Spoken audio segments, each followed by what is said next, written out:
ವರಪ್ಪನ ಅಗ್ರಹಾರದಲ್ಲಿ ಮುದ್ದೆ ಮುರಿತಾ ಇದ್ದ ಕರಿಯನಿಗೆ ಇದೀಗ ಅನಾರೋಗ್ಯದ ಸಮಸ್ಯೆ ಎದುರಾಗಿದೆ. ಗಟ್ಟಿಮುಟ್ಟಾಗಿದ್ದ ದರ್ಶನ್ಗೆ ಏಕಾಏಕಿ ಏನಾಯ್ತು ಅಂತೀರಾ? ಆ ಕುರಿತ ಒಂದು ರಿಪೋರ್ಟ್ ಇಲ್ಲಿದೆ ನೋಡಿ.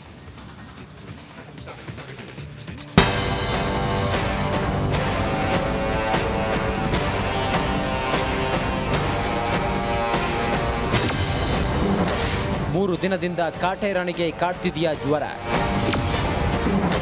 ವರಪ್ಪನ ಅಗ್ರಹಾರದ ಆಸ್ಪತ್ರೆಯಲ್ಲೇ ಚಿಕಿತ್ಸೆ.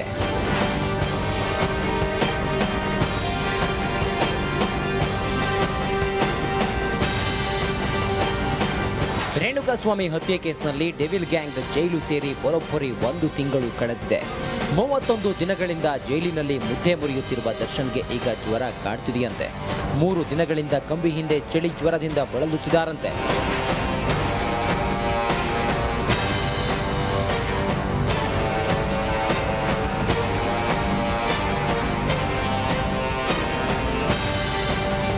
ಹೌದು, ದಾಸನಿಗೆ ಕಳೆದ 3 ದಿನಗಳಿಂದ ಜ್ವರ ಕಾಡುತ್ತಿದ್ದು ಜೈಲಿನ ಆಸ್ಪತ್ರೆಯಲ್ಲೇ ಚಿಕಿತ್ಸೆ ನೀಡಲಾಗ್ತಿದೆಯಂತೆ.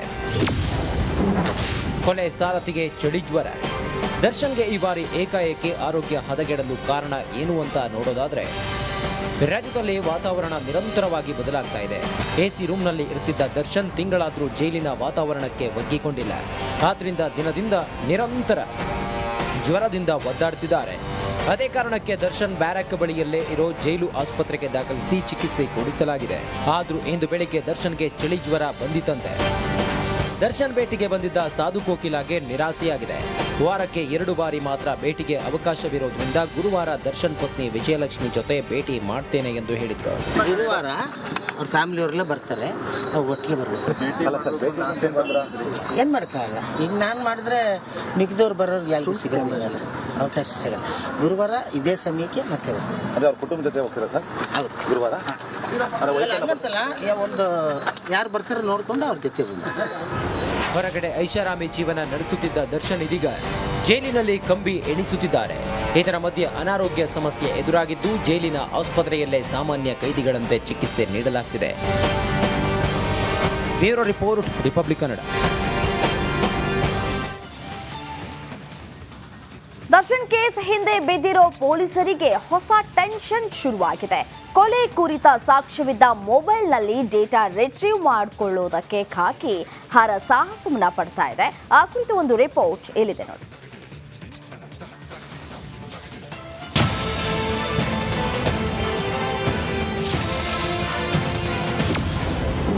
ಪೊಲೀಸರಿಗೆ ಎದುರಾಯಿತು ಹೊಸ ತಲೆಬಿಸಿ. ಸಾಕ್ಷ್ಯ ಸಿಕ್ಕರು ಮೊಬೈಲ್ ರಿಟ್ರೀವ್ಗೆ ಅಡ್ಡಿ. ರೇಣುಕಾಸ್ವಾಮಿ ಕೊಲೆ ಕೇಸ್ ಸಂಬಂಧ ಪೊಲೀಸರಿಗೆ ಮಹತ್ವದ ಸಾಕ್ಷ್ಯ ಸಿಕ್ಕಿತ್ತು. ಪ್ರದೋಷ್ ಮೊಬೈಲ್ನಲ್ಲಿದೆ ಎನ್ನಲಾದ 3 ಸೆಕೆಂಡ್ ವಿಡಿಯೋಗಾಗಿ ಪೊಲೀಸರು ಹರಸಾಹಸವನ್ನ ಪಡ್ತಿದ್ದಾರೆ. ಆದರೆ ಮೊಬೈಲ್ ಸಿಕ್ಕರು ವಿಡಿಯೋ ರಿಟ್ರೀವ್ ಮಾಡಲು ಪೊಲೀಸರು ಹರಸಾಹಸವನ್ನ ಪಡ್ತಿದ್ದಾರೆ. ಆರೋಪಿಗಳ ವಿಡಿಯೋ ಸಿಕ್ಕರು ಮೊಬೈಲ್ ಡೇಟಾ ಮಾತ್ರ ರಿಟ್ರೀವ್ ಆಗ್ತಿಲ್ಲ. ಡೇಟಾ ರಿಟ್ರೀವ್ ಮಾಡೋದೇ ಸದ್ಯ ಪೊಲೀಸರಿಗೆ ದೊಡ್ಡ ಟಾಸ್ಕ್ ಆಗಿದೆ. ಕಾಕಿ ಕೈಗೆ ಸಿಕ್ಕಿರುವ ಆರೋಪಿಗಳ ಮೊಬೈಲ್ ರಿಟ್ರೀವ್ ಮಾಡಲು 5 ಕೋಟಿ ರೂಪಾಯಿಯ ಸಾಫ್ಟ್ವೇರ್ ಬೇಕಿದೆ. ಹೀಗಾಗಿ ಪೊಲೀಸರಿಗೆ ಮೊಬೈಲ್ ರಿಟ್ರೀವ್ ದೊಡ್ಡ ತಲೆನೋವಾಗಿದೆ. ರೇಣುಕಾಸ್ವಾಮಿ ಮೇಲೆ ದರ್ಶನ್ ಹಲ್ಲೆ ಮಾಡಿರುವ ವಿಡಿಯೋವನ್ನ ಪ್ರದೋಷ್ ರೆಕಾರ್ಡ್ ಮಾಡಿದ್ದಾರೆ ಎನ್ನಲಾಗಿದೆ. ಬಳಿಕ ದಾಸನ ಸೂಚನೆ ಮೇರೆಗೆ ಕೂಡಲೇ ಡಿಲೀಟ್ ಮಾಡಿದ್ದಾರೆ. ವಿಡಿಯೋ ಮಾಡಿದ್ದ ಮೊಬೈಲ್ನ ಪೊಲೀಸರು ಹೈದರಾಬಾದ್ ಸೈಬರ್ ಸೆಲ್ಗೆ ರವಾನಿಸಿದ್ದಾರೆ. ಹೈ ಅಂಡ್ ಐಫೋನ್ ರಿಟ್ರೀವ್ ಮಾಡಲು ಹೈ ಅಂಡ್ ಸಾಫ್ಟ್ವೇರ್ ಬೇಕಿದೆ. ಆ ಸಾಫ್ಟ್ವೇರ್ ರಾಜ್ಯದ ಯಾವ ಸೈಬರ್ ಲ್ಯಾಬ್ನಲ್ಲೂ ಇಲ್ಲ. ಆ ಸಾಫ್ಟ್ವೇರ್ಗೆ ಬರೋಬ್ಬರಿ 5 ಕೋಟಿ ಆಗುತ್ತಂತೆ. ಇನ್ನು ಸಾಫ್ಟ್ವೇರ್ ಕಂಪನಿಯವರು ಕೇಸ್ ಆಧಾರದಲ್ಲಿ ಬಾಡಿಗೆ ನೀಡಲ್ಲ. ಅಷ್ಟೇ ಅಲ್ಲದೆ ಕಂಪನಿಯಿಂದ ಕೂಡ ಕೇಸ್ ಆಧಾರದಲ್ಲಿ ಇಂತಿಷ್ಟು ಅಂತ ಹಣ ಪಡೆದು ಮೊಬೈಲ್ ರಿಟ್ರೀವ್ ಮಾಡುವ ಕೆಲಸ ಮಾಡಲ್ಲ. ಹೀಗಾಗಿ ಸಂಪೂರ್ಣವಾಗಿ ಸಾಫ್ಟ್ವೇರ್ ಖರೀದಿ ಮಾಡಿಯೇ ರಿಟ್ರೀವ್ ಮಾಡಬೇಕಿದೆ.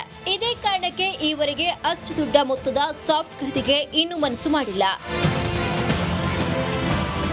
ಅಹಮದಾಬಾದ್ ಸೇರಿದಂತೆ ದೇಶದ 1-2 ಲ್ಯಾಬ್ನಲ್ಲಿ ಈ ರೀತಿಯ ಸಾಫ್ಟ್ವೇರ್ ಲಭ್ಯವಿದೆ. ಒಂದು ಐಫೋನ್ ರಿಟ್ರೀವ್ ಮಾಡಲು ಬೇಕು 3 ರಿಂದ 5 ಲಕ್ಷ ರೂಪಾಯಿ ಖರ್ಚಾಗಲಿದೆಯಂತೆ. ಸರದಿ ಪ್ರಕಾರ ಮೊಬೈಲ್ ರಿಟ್ರೀವ್ ಆಗಬೇಕು. ಈಗಾಗಲೇ ನೋಂದಣಿಯಾಗಿರುವ ಬೇರೆ ರಾಜ್ಯಗಳು ಹಾಗೂ ಆಯಾ ರಾಜ್ಯಗಳ ಕೇಸ್ನಲ್ಲಿರುವ ಮೊಬೈಲ್ ರಿಟ್ರೀವ್ ಮಾಡಬೇಕಿದೆ. ನಂತರವೇ ಈ ಮೊಬೈಲ್ ರಿಟ್ರೀವ್ ಸಾಧ್ಯ. ಇದೇ ಕಾರಣಕ್ಕೆ ಮೊಬೈಲ್ ರಿಟ್ರೀವ್ಗೆ ತಡ ಆಗ್ತಿದೆ. ಒಮ್ಮೆ ಮೊಬೈಲ್ ರಿಟ್ರೀವ್ ಆದ್ರೆ ದರ್ಶನ್ಗೆ ಕಂಟಕ ಫಿಕ್ಸ್ ಆಗಲಿದೆ. Bureau report, Republic Kannada. ಜೈಲಿನಲ್ಲಿರುವ ಪವಿತ್ರ ಗೌಡಗೆ ದಾಸ ದೂರ ಆಗುವ ಆತಂಕ ಶುರುವಾಗಿದೆ. ನೆನೆಯಷ್ಟೇ ಪೋಷಕರು ಬಂದು ಭೇಟಿಯಾಗಿ ಹೋಗಿದ್ರು. ಇದೇ ವೇಳೆ ಪವಿತ್ರ ಗೌಡ ತಾಯಿ ದರ್ಶನ್ ಪತ್ನಿ ವಿಜಯಲಕ್ಷ್ಮಿ ಜೈಲಿನ ಆಚೆ ಮುಖಾಮುಖಿಯಾಗಿದ್ರು. ಆದರೆ ಇಬ್ಬರ ನಡುವೆ ಮಾತಿಲ್ಲ, ಕಥೆಯಿಲ್ಲ. ಆ ಕುರಿತು ಒಂದು ವರದಿ ಇಲ್ಲಿ.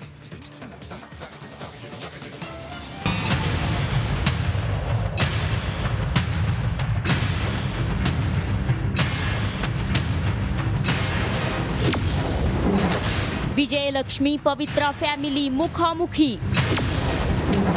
ಪವಿತ್ರ ಕುಟುಂಬದ ಮೇಲೆ ವಿಜಯಲಕ್ಷ್ಮಿ ನಿಗಿ.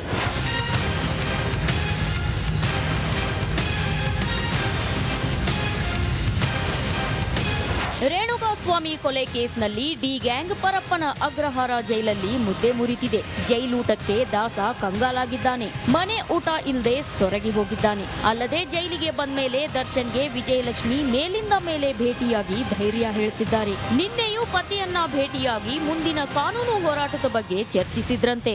ಆದ್ರೆ ದರ್ಶನ್ ವಿಜಯಲಕ್ಷ್ಮಿ ಭೇಟಿ ಪವಿತ್ರ ಗೌಡಗೆ ಆತಂಕ ತಂದಿಟ್ಟಿದೆ. ಇನ್ನು ಪ್ರತಿ ಸೋಮವಾರ ಜೈಲಿಗೆ ಆಗಮಿಸಿ ಮಗಳು ಪವಿತ್ರ ಗೌಡಳನ್ನ ಪೋಷಕರು ಭೇಟಿಯಾಗ್ತಿದ್ದಾರೆ. ನಿನ್ನೆಯೂ ಆಗಮಿಸಿದ್ದ ಇವರಿಗೆ ಜೈಲಿನ ಹೊರಭಾಗದಲ್ಲಿ ಎದುರಿಗೆ ದರ್ಶನ್ ಪತ್ನಿ ವಿಜಯಲಕ್ಷ್ಮಿ ಬಂದಿದ್ದಾರೆ. ಆದ್ರೆ ವಿಜಯಲಕ್ಷ್ಮಿ ಪವಿತ್ರ ಗೌಡ ತಾಯಿ ಮುಖವನ್ನೂ ಸಹ ನೋಡದೆ ಹೊರಟು ಹೋಗಿದ್ದಾರೆ. ಪವಿತ್ರ ಗೌಡಗೆ ದಾಸ ದೂರಾಗುವ ಭೀತಿ.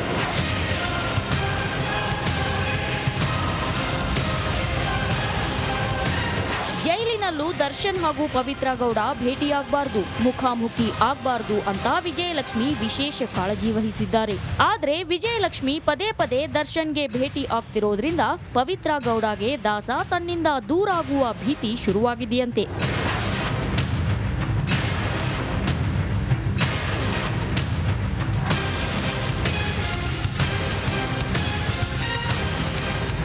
ಗೆಳತಿಗಾಗಿ ಕೊಲೆ ಕೇಸ್ನಲ್ಲಿ ದಾಸ ಜೈಲು ಸೇರಿದ್ದಾನೆ. ಹೀಗಾಗಿ ಜೈಲಿನಲ್ಲಿರೋ ದರ್ಶನ್ ಹಾಗೂ ಪವಿತ್ರ ಗೌಡ ಭೇಟಿ ಆಗಬಾರದು ಅಂತ ವಿಜಯಲಕ್ಷ್ಮಿ ಎಚ್ಚರಿಕೆ ವಹಿಸುತ್ತಿದ್ದಾರೆ. ನವೀನ್ ಶೆಟ್ಟಿ, ಕೆರಾಡಿ, ರಿಪಬ್ಲಿಕ್ ಕನ್ನಡ, ಆನೇಕಲ್. ವಿಧಾನಸಭೆ ಅಧಿವೇಶನದಲ್ಲಿ ಹಲವಾರು ವಿಚಾರಗಳು ಚರ್ಚೆಯಾದವು. ಆದರೆ ವಿಶೇಷವಾಗಿ ತುಳು ಭಾಷೆಯನ್ನ ಹೆಚ್ಚುವರಿ ಭಾಷೆಯನ್ನಾಗಿ ಸೇರಿಸಬೇಕು ಎಂಬ ವಾದ ವಿವಾದಗಳು ನಡೆದವು. ಆ ಕುರಿತ ಒಂದು ರಿಪೋರ್ಟ್ ನಿಮ್ಮ ಮುಂದೆ.